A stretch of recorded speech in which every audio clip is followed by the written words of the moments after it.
I worked tirelessly throughout the day, borrowing everything I could just to scrape by.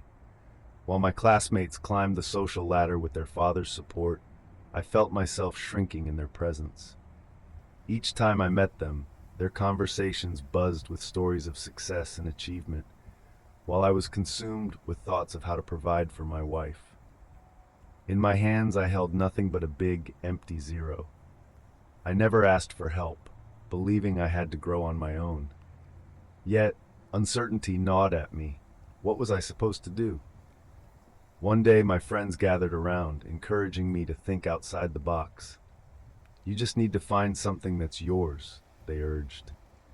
They motivated me to create a venture that could become my lifeline, reminding me that I could be my own master. I hesitated, recalling the memories of my late grandfather's village, where we rode horses through vast fields, the wind in our hair. Inspired by those simpler times, I told my friends, "Give me a few days. I need to figure out what kind of livestock I can raise." In the following days, I consulted everyone I could find, seeking advice from farmers and livestock owners. My heart raced with each conversation, filled with hope and trepidation. Finally, I returned to my father, who owned the farm where I had grown up. Together, we had raised puppies and sheep, but I longed for something more sustainable.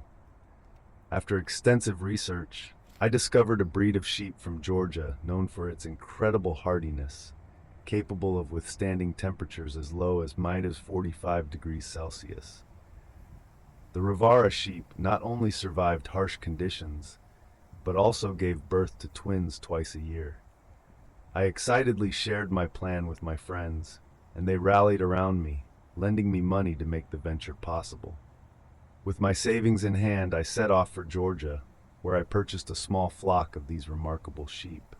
Back home, we had 2 hectares of land, nestled about 10 kilometers from the village, at the foot of a beautiful hill surrounded by dense forest.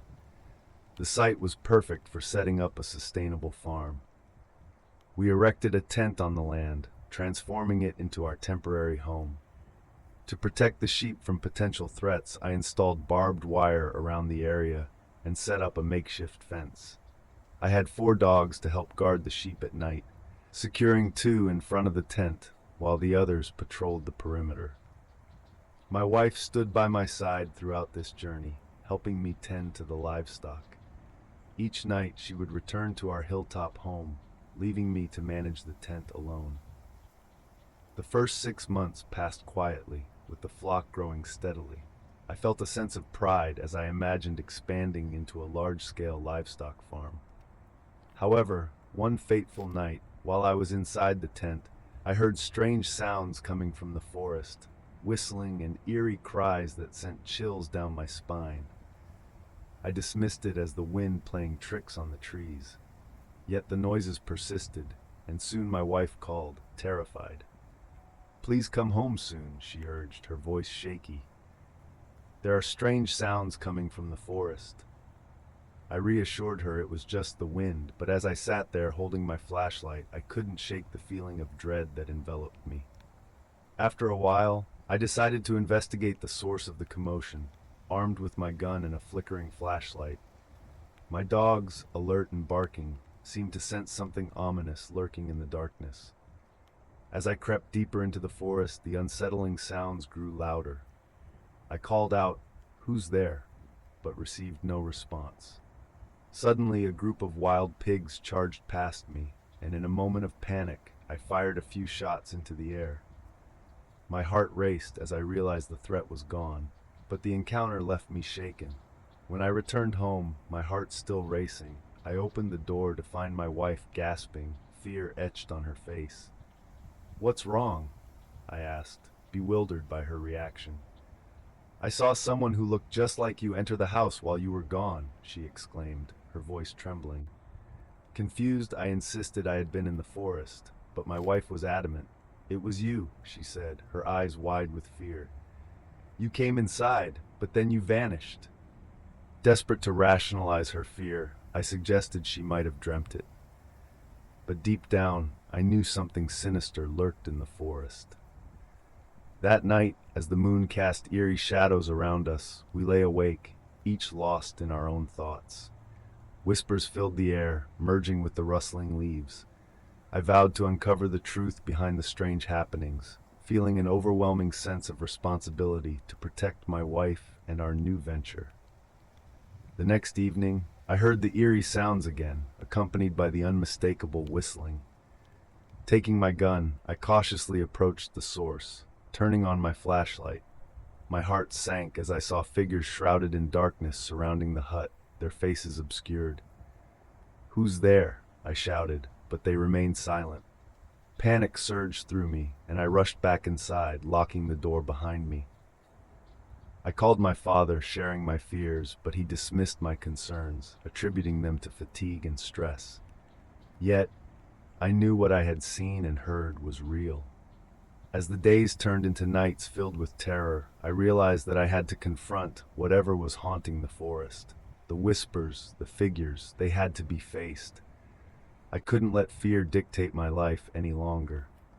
Each night, I watched the forest with a vigilant eye, determined to uncover the truth lurking within the shadows. Finally, one fateful night, I mustered the courage to step into the darkness. Armed with my flashlight and gun, I ventured into the woods, driven by the need to confront the unknown. The air was thick with tension as I pushed deeper, the sounds growing louder, echoing around me. As I approached a clearing, I spotted them, figures in the darkness, their shapes barely discernible. "Who are you?" I called out, my voice steady despite the fear clawing at my insides. They turned, and for a fleeting moment I saw their faces, hollow and shadowy, like reflections of something lost. My heart pounded as I realized these were not mere creatures of the night. They were manifestations of my fears, my doubts, and the weight of my responsibilities. I raised my gun, but as I did, a wave of clarity washed over me. I didn't need to fight them. I needed to understand them. With a deep breath, I lowered my weapon. "I'm not here to harm you," I said. "I just want to know why you haunt me." The figures paused, and in that moment of stillness, I felt an understanding bridge the gap between us. They were echoes of my struggles, reminders of the burdens I carried. As dawn broke, the figures slowly faded into the light, and I returned to my wife, my heart lighter than it had been in months. I shared my experience with her, and together we vowed to face our challenges as a team. With renewed determination, we built our farm, not just as a means of survival, but as a testament to our strength and resilience. From that day forward, the whispers in the forest transformed from a source of fear into a reminder of my journey. I learned to embrace my challenges, knowing that together, my wife and I could face anything that came our way.